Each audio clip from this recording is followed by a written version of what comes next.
Glória a Deus. Enquanto você se assenta, se ajeita, e eu antes de começar a palavra, eu quero só trazer um recado importante.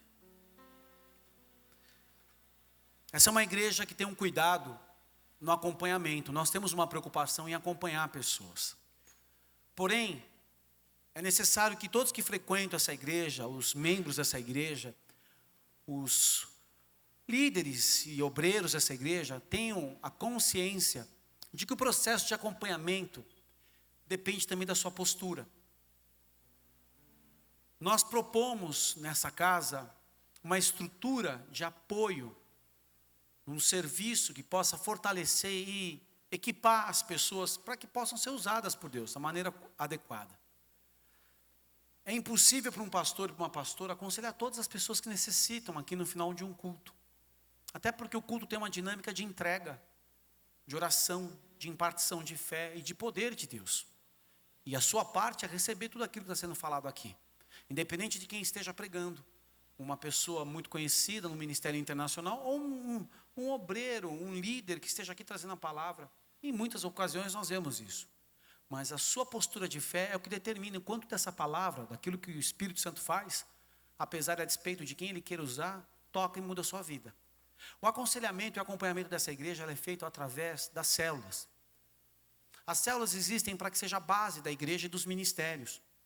E se você não participa de uma célula, você está limitado no acompanhamento que nós podemos te dar. Por quê? É nesse ambiente familiar, é nesse ambiente de envolvimento que nós propomos esse caminhar juntos, esse discipulado. Então a igreja ela oferece uma agenda para que você participe e frequente. Por quê? Não é no final de um culto, em 5 ou 10 minutos, que vai se resolver muitas coisas ali. É importante, mas eu tenho limites. E você também tem limites. Mas o que nós propomos é que você seja abraçado nessa família. Todas as segundas-feiras, às 8 da noite, nós temos 3 presbíteros aqui, que se revezam em aulas do discipulado, que é o mergulhando na palavra, que vai fortalecer a tua fé, que vai confrontar estruturas, e você vai entender a visão da igreja. Passando a segunda-feira, na terça, nós temos nas casas, nas regiões da Grande Porto Alegre, as células, onde você vai ser acolhido por uma dupla, um casal, ou líderes que estão ali para te servir, para te ajudar, num ambiente, num contexto familiar. São diversas naturezas dentro de uma célula. Você vai ver um idoso, uma criança, um adolescente, um esportista, um sedentário, é uma família, uma riqueza muito grande de diversidade. Quarta-feira a gente pede para dar um off, para você curtir a tua casa. Quinta-feira tem culto. Sexta-feira nós temos o Nova Vida, que trabalha com dependentes, com os codependentes. Marcelo Porto e a equipe que trabalham maravilhosamente bem. Que apoiam essas pessoas que precisam de libertação, mas são confrontadas nas partilhas. Paralelo ao NV que é feito aqui embaixo, lá em cima nós temos o Ministério de Mulheres com a Rafaela Esvain, esposa do Fernandinho, que está ali servindo, levando a sério o ministério. As mulheres são edificadas e fortalecidas. De sábado à tarde tem o Magno e a Sandra, assim como a Jéssica e a Alex também, que ajudam. O Ministério de Casais, que promovem tantas coisas boas, como foi o nosso jantar agora. Tivemos quase 40 casais sexta-feira.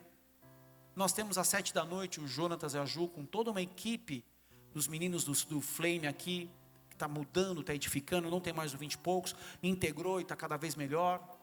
Muita coisa tem sido feita, desde a época do Zeca, dos meninos da Pico e Dai, que ajudaram muito também. Então nós temos uma igreja que se move. E se você não se abre nesse acompanhamento, você fica limitado. Não adianta falar, eu queria falar com o pastor, porque cada vez mais, o que nós vamos propor é que você comece a ter responsabilidade e buscar o seu crescimento. Tudo bem? Nós falamos, oramos no final, mas eu preciso dar esse recado para a igreja. E quem você vê nessa igreja que não está ligado a uma célula, precisa mudar. Eu só libero célula por uma condição, por estudo, uma ou duas condições, são pouquíssimas condições, ou com uma questão de estudo ou uma questão de saúde. Ah, mas eu faço faculdade. Muitos aqui que são líderes, que estão em faculdades, estão fazendo célula nas suas faculdades. Se você é um líder dessa casa, que está estudando de terça-feira, na hora do teu café, você vai começar uma célula. A gente ora e libera essa célula no mundo espiritual. Você vai tomar um café no intervalo e falar de Jesus, um resuminho da palavra do domingo. Estou falando sério, querido, sabe por quê? Porque quem está fora desse contexto, ele deixa de se conectar, de frutificar e de crescer. E aí começa a ficar mais carnal do que espiritual. Começa a achar problema, dificuldades. A igreja tem limites, queridos. Qualquer igreja tem limites. Então eu quero dar esse alerta para vocês. Que esse processo de acompanhamento, ele vem com a dinâmica dos cultos, com o aconselhamento, com as orações, com os apelos, mas principalmente com a sua postura quando acaba a reunião. De querer esse crescimento, de ler a Bíblia em casa, de mudar o seu estilo de vida, de melhorar o seu padrão. E aí você começa a crescer, amadurecer, e Deus começa a te abençoar cada vez mais. Tudo bem? Amém? Vamos orar pela palavra? Que é algo do Senhor para nós aqui nesse lugar. Eu coloco a minha vida, Senhor, nas tuas mãos. Eu apresento esse momento, Pai, essa igreja. Tudo que nós temos agora, Senhor, é o nosso coração diante de Ti. A nossa condição de pecadores. Nós já anunciamos, mas não queremos jamais deixar de declarar o quanto nós dependemos de Ti. Pedimos agora, Espírito Santo, que o Senhor tome esse ambiente, essa atmosfera. Todos que aqui estão sejam abençoados e tocados. Que ninguém desse lugar, Pai, seja de forma alguma roubado, ou impedido, ou de alguma maneira tocado pelas trevas, em nome de Jesus. Peço tua intervenção sobre todos que ouvem e assistem essa palavra, também através dos materiais. Entrego minha vida como homem limitado, como homem dependente de Ti. Entrego esse ambiente, esta casa, entrego todas essas vidas que aqui estão. E eu peço agora, Pai, marca-nos mais uma vez com o sangue do Cordeiro. Cerca-nos com os Teus santos anjos, dentro e fora deste lugar. Cada casa, cada lar aqui representado seja agora tocada pelo poder sobrenatural do Teu Espírito. Que uma redoma de fogo seja levantada ao redor de todos que aqui estão. Pai, eu peço agora que sejam anuladas todas as sentenças malignas lançadas contra esta casa, contra a minha vida e contra esta reunião, em nome de Jesus. Abre o céu, Senhor, por causa da Tua grande misericórdia. Fala conosco por meio da Tua fidelidade e que Tua palavra seja um patamar novo para todos que aqui estão. Assim nós oramos e Te agradecemos, em o nome de Jesus. Você pode aplaudir aquele que é santo, aquele que é bom, Rei dos reis, Senhor dos senhores. Abra sua Bíblia em Atos capítulo 5, verso 12.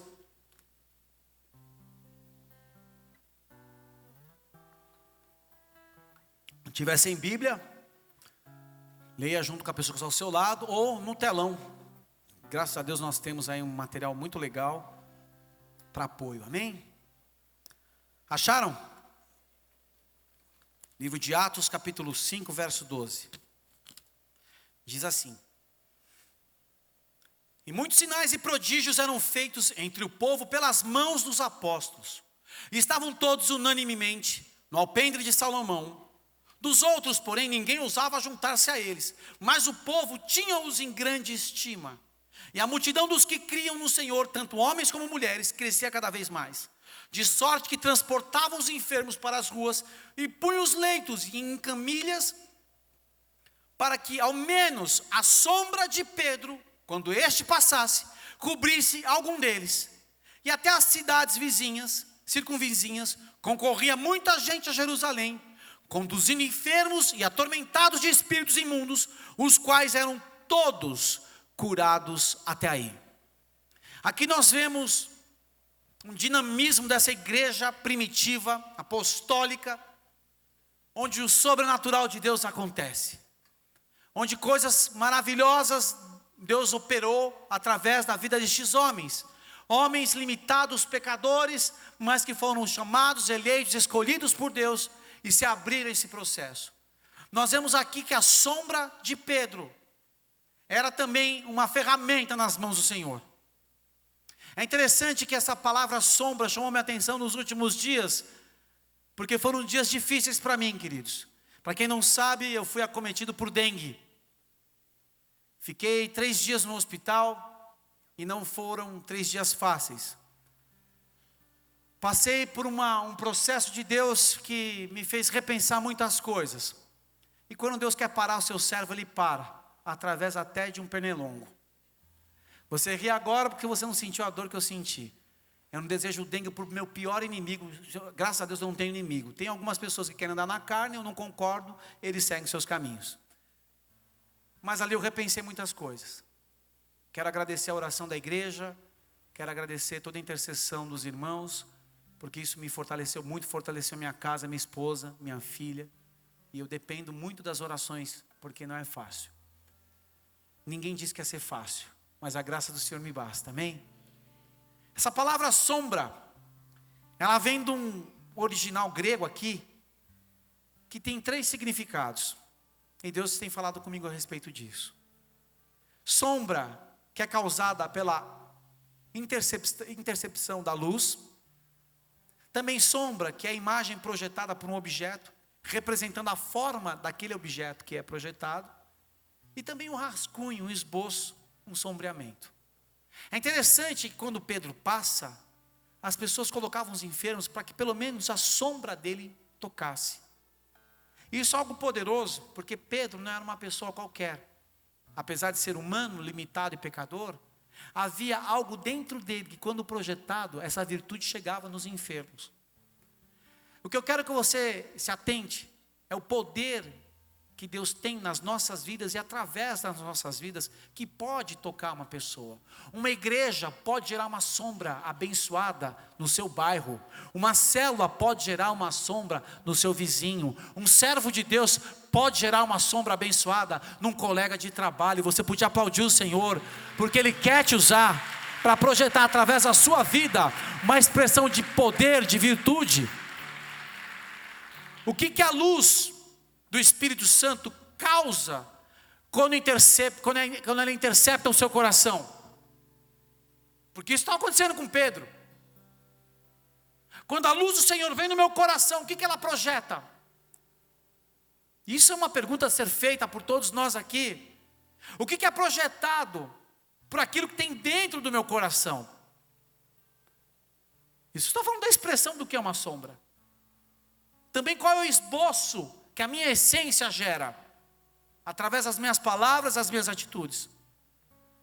Isso é uma coisa que a gente tem que avaliar agora, porque o que está acontecendo dentro de mim, está passando por lado, está tocando vidas de uma forma positiva ou não. Pedro foi o mais proeminente dos apóstolos. Nós vemos que a sua descrição é a mais completa em relação a qualquer outro apóstolo do Novo Testamento, com exclusão de Paulo. E nós vemos que muitas vezes as pessoas de uma forma errada colocam Pedro como um pescador corpulento que cometia erros, mas essa é uma referência limitada da vida desse homem, porque ele foi poderosamente usado pelo Espírito Santo. Pedro foi o primeiro discípulo a ser chamado, e também foi o primeiro a ser considerado apóstolo. Aparentemente ele era o indivíduo mais ativo desse grupo, e nós vemos que ele foi o porta-voz muitas vezes pela sua personalidade dominante. E nós vemos, queridos, que Pedro foi o primeiro a se dar conta que Jesus é o Messias, que vindo em carne, realizou a obra maravilhosa de trazer salvação para a humanidade. Tudo isso não acontece por acaso, porque um homem com características assim, ele se destacava dos demais. E como um líder, Pedro, ele andou sobre as águas. Muita gente fala que ele não teve fé, mas ele foi o primeiro e o único que colocou o pé na água. Nós vemos também que ele realizava perguntas importantes para Jesus. Eu quero destacar tudo isso para você entender o processo de Pedro, para que aqui em Atos capítulo 5, você possa compreender por que ele projetava isso. Não é simplesmente uma passagem, mas é uma realidade que diferenciou esse homem. Para nós tem que ser uma inspiração, para a nossa geração. Esse homem, que a sua sombra curava, ele participou da primeira ressurreição com Jesus ali do lado, naquela jovem. Ele viu a transfiguração no monte, ele presenciou também a agonia no Senhor no Getsemane, e foi um daqueles que prepararam a última refeição, a última ceia com o mestre. Mas para que o seu interior pudesse projetar milagres, Pedro foi peneirado, e nós conhecemos muito bem essa história. Mas para olhar para a vida de um homem de Deus sendo usado, e tenho certeza que, talvez, ainda que você esteja vindo pela primeira vez aqui, Deus vai te usar. Você pode achar uma loucura que esse cara que está falando isso, mas Deus vai te usar. Nós passamos por processos, por peneiras, para que tudo aquilo que pode impedir uma sombra abençoada, que está dentro de nós, seja tirado. E quem luta contra isso, permanece naquele momento desconectado do propósito de Deus. Tem pessoas que estão num vácuo, espiritual há muito tempo, embora amando ao Senhor.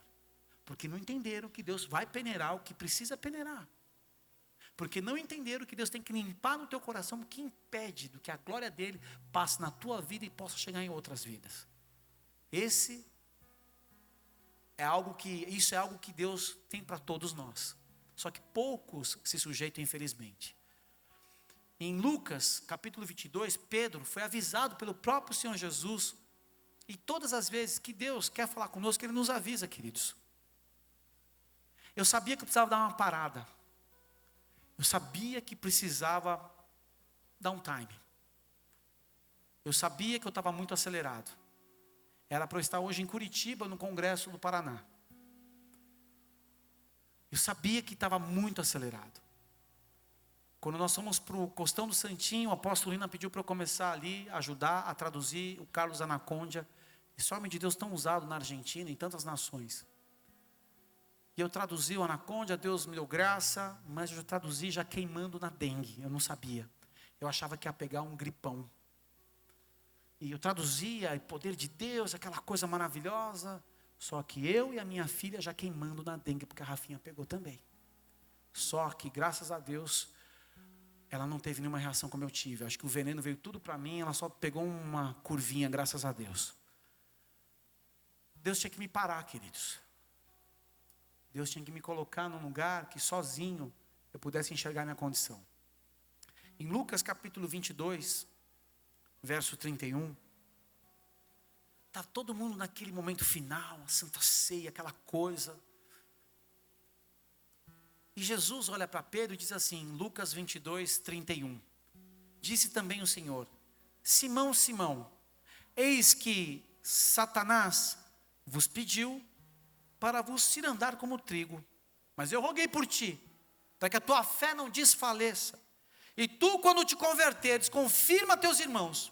E ele lhe disse, Senhor, estou pronto a ir contigo até a prisão e a morte. Mas ele disse, digo-te, Pedro, que não cantará hoje o galo antes que 3 vezes negues que me conheces. Engraçado que Jesus chama o nome dele do início, né? Mas Jesus já tinha trocado o nome dele na revelação. Que ele seria levantado na revelação de Pedro. Que ele seria a rocha. E essa revelação estaria sendo estabelecida a igreja. Jesus Cristo, Messias. E as portas do inferno não prevalecem contra a igreja de Jesus. Aqui, nós vemos que nesse processo, Pedro, quando nega Jesus, ele entra num processo de reconstrução muito doloroso. Já preguei muitas vezes, Deus tem falado muito sobre identidade, há um bom tempo já, porque eu creio que essa é uma das raízes dos conflitos do ser humano dessa geração, a sua falta de entendimento da sua identidade com Deus. E quando ele nega Jesus, na verdade ele rejeita a sua identidade, porque pelas três momentos em que ele é questionado na sua identidade, ele fala, eu não conheço esse cara, eu não conheço, eu não ando com ele, eu não sei o que você está dizendo. E quando você está negando que conhece, que anda com Jesus, você está tocando a sua identidade. O pecado faz isso com a gente. Tem um amigo meu que depois de um bom tempo andando no Senhor, caminhando, ele caiu na área sexual, ele olhou para mim e falou, Ale, vou te falar uma coisa, depois de tanto tempo andando com Deus, quando eu caí, eu vi que nem para cair eu presto.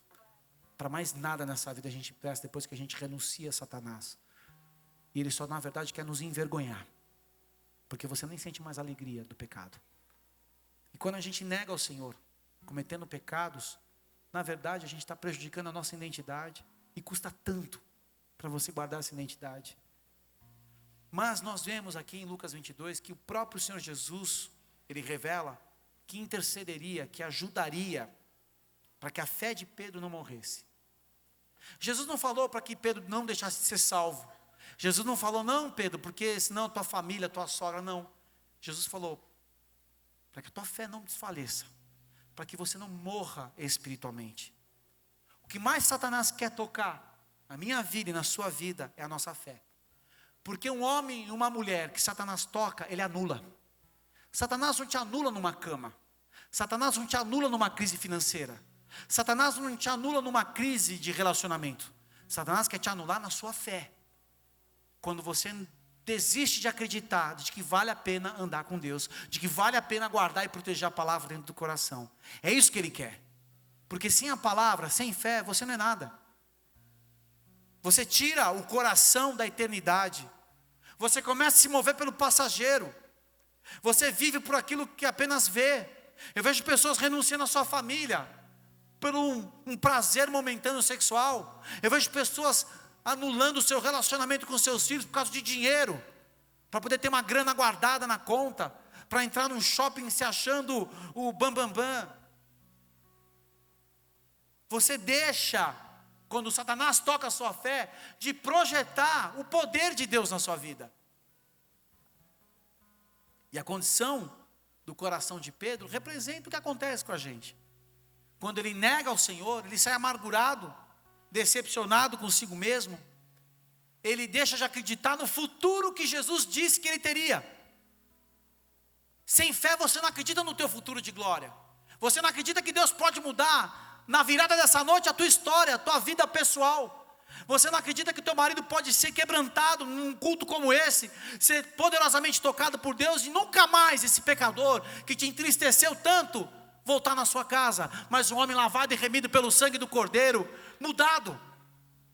Você deixa de acreditar no futuro que Deus preparou para aqueles que o amam, porque a sua fé foi tocada.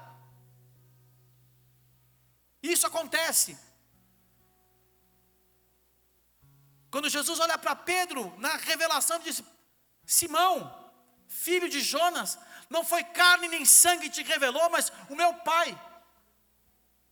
Por isso eu digo que tu és Pedro, e sobre essa pedra estabelecerei a minha igreja, e as portas do inferno não prevalecerão contra ela. Naquele momento a identidade, o propósito, o destino profético de Pedro foi anunciado, e Satanás odiou Pedro por isso. Toda vez que você sabe o seu destino profético, você sabe o que Deus tem para a tua vida, sabe que a história que Deus está escrevendo com você é algo poderoso, pode ter certeza, o diabo vai querer se levantar com toda a sua fúria. Mas eu só falo uma coisa para você, ainda que você esteja ardendo em febre num leito, não desista da sua fé, porque ela é a tua maior arma. Não deixa de crer.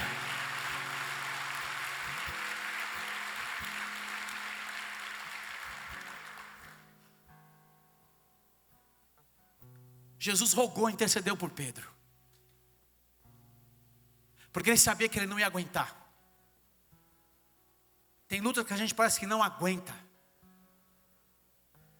Só que tem uns chacoalhões de Deus, que sabe para que serve? Para você poder enxergar com humildade novamente todo o processo que Deus colocou na sua vida. Para você valorizar a sua família, valorizar a sua casa, valorizar até as suas lutas, valorizar a sua rotina. E mudar o que precisa ser mudado e não ter medo de mudar. E não ter medo de quebrar o que precisa ser quebrado. E não ter medo de abalar o que precisa ser abalado, para que saia algo novo na sua vida. Jesus intercedeu por Pedro e hoje nós temos também um intercessor. O Espírito Santo que intercede por nós aqui. Tem coisas que não tem como a gente conceber, mas o Espírito Santo ajuda. E nesse encontro final que nós vemos o relato de João, não mais em Lucas, mas em João, nós vemos que Pedro se reencontra com Jesus e ele é amado pelo Mestre. Quando ele decepcionado, eu já preguei isso aqui várias vezes. Ele disse: eu vou pescar, e os discípulos vão com ele. Até nesse momento ele exercia essa influência. Jesus vai até a praia. Jesus vai até a condição de Pedro. E ali, ele começa a falar um diálogo que Pedro entendia. Homens, não tem nenhum peixe aí? Ali duro, limitado. Jesus vai, chama a atenção de Pedro. Ele reconhece que é o mestre. Ele se veste porque ele estava nu. Vai nadando até a areia. É uma pesca sobrenatural novamente, igual de Lucas capítulo 5. E ali, novamente, ele tem um encontro com o mestre, mas já era uma outra condição. Ali o Senhor precisava tocar ele com amor. Porque o que cura a gente, quando a nossa fé é abalada, é o amor. Não é mais julgamento, não é mais crítica, não é mais condenação. E me desculpa, tem hora que é o amor que vai constranger, queridos. Eu não posso compactuar com o mal, com o pecado, eu nunca vou compactuar. Mas a gente tem que amar. Porque com olhos de amor é o que o Senhor nos olha todos os dias. E quando Jesus ama Pedro, naquele momento, ele estava preparando Pedro, sabe para quê? Para o derramar do Espírito Santo. Porque sem amor no seu coração, você não consegue ser cheio do Espírito Santo. Você pode ser tocado pela misericórdia, pelo perdão, mas quando você recebe o amor do Senhor, você fica fácil para o Espírito Santo te encher. E qualquer coisa já te toca. Um acorde, um louvor, você já começa a pedir, vem Espírito Santo, o Senhor é tudo que eu tenho. E ali, quando ele é amado pelo Senhor, ele é confirmado na sua identidade. Tu me amas, Pedro? Então apacenta, alimenta, cuida do meu rebanho. Era tudo o que ele queria. Sabe o que acontece? Prepara ele para aquilo que precisava. Depois você estuda o livro de Atos, antes desse Atos 5 que nós lemos, eles permaneceram, perseverando em oração. Porque o mestre tinha acabado de passar por eles, aquele período de 40 dias. Mas um belo momento, quando eles estavam reunidos naquela casa, naquele cenáculo, em Atos, cerca de 120 almas, algo sobrenatural começa a mover aquele lugar. E nós vemos que eles foram cheios do Espírito Santo. E quando Pedro é cheio do Espírito Santo, ele se levanta para começar a testemunhar a vida, a morte e a ressurreição de Jesus Cristo. E os sinais começam a acontecer. Quando você é cheio do Espírito Santo, começa a testemunhar Jesus na sua vida, na vida das pessoas, no ambiente que você está, começa a ver o mover no mundo espiritual. Quando nós falamos do Espírito Santo, nós honramos Ele e se alegra.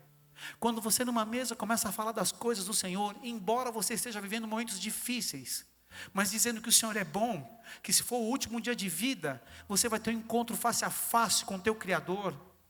Paulo, que era tão ameaçado, ele falou, não sei o que é melhor, se ficar com vocês que eu amo tanto, ou me encontrar com o meu Cristo. De todas as formas, de todas as maneiras eu me sinto apertado, mas se for para resultar salvação, é melhor ficar com vocês mais um período.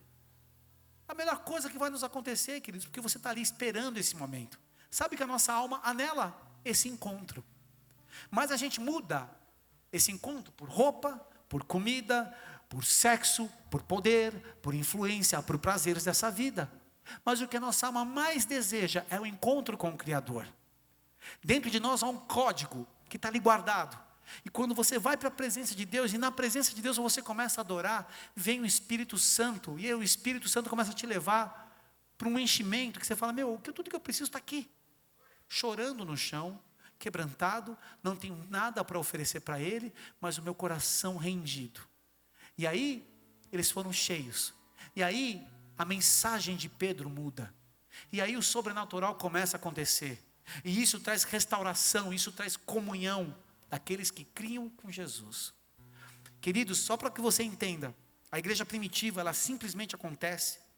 E a história da humanidade muda, porque sofre um impacto.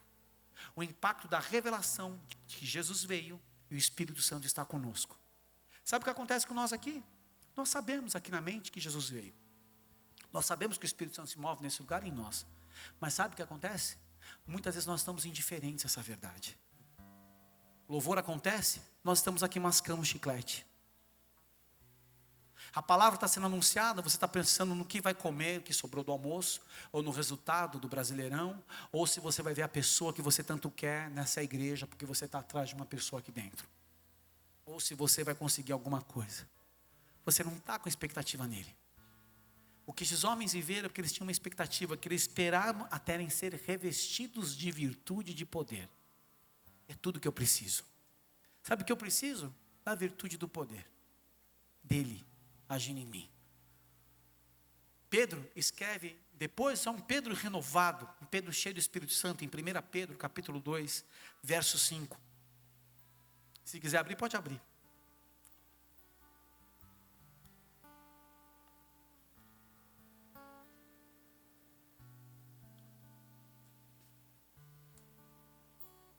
Primeira carta de Pedro, capítulo 2, verso 5. Ele diz assim, vós também, como pedras vivas, sois edificados casa espiritual e sacerdócio santo, para oferecer sacrifícios espirituais agradáveis a Deus por Jesus Cristo. Sabe o que define essas palavras, queridos? Essas palavras definem a nossa chamada. Deus busca representantes na terra que estejam dispostos a tudo por Ele. Você não é qualquer um, porque uma pedra viva gera influência. Uma pedra viva, quando o poder de Deus bate, gera virtude em quem está do lado. Uma casa espiritual edificada, ela gera poder de acolhimento. Você começa a pregar, você lidera, você passa um pano na igreja, você começa a louvar a Deus no carro,